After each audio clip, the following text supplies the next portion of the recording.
Nighttime workers, what's the freakiest stuff you've seen on the job? One of the strangest and saddest things I ever saw happened during a night shift at the all-night diner where I worked in college. It was the kind of place with booths that stuck, jukeboxes that hadn't worked in a decade, and the constant smell of burnt coffee. We mostly got the bar crowd after midnight.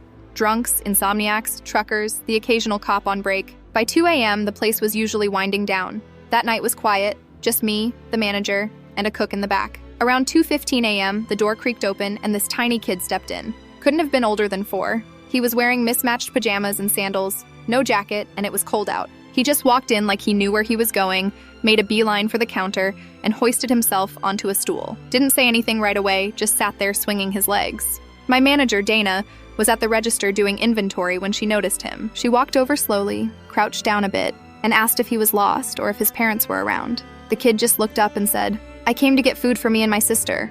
We're hungry." There was this long, strange pause. Dana blinked a few times like she didn't quite register what he said. I stood behind the counter frozen.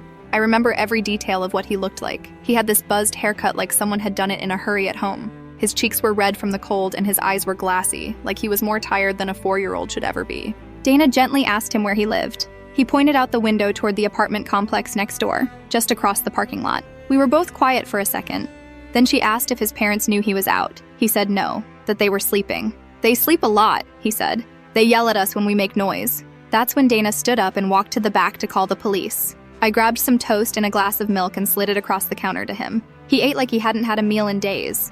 Polite, quiet, head down. He asked if he could take something home for his sister, who he said was still sleeping in the closet because it was warmer in there. Said she was little, but didn't say how little. Cops showed up about 10 minutes later. They were calm but serious, trying not to freak the kid out. He took one officer's hand without hesitation. Before they left, one of the officers asked if he could show them where he lived. The boy nodded and led them out the front door, holding his bag with the toast Dana packed for his sister. We never found out the full story, just bits and pieces through other officers who came in later that week. His parents were heroin addicts. There were needles all over the apartment and barely any food. The girl, his sister, was 2. CPS got involved and both kids were taken into custody. That night stuck with me.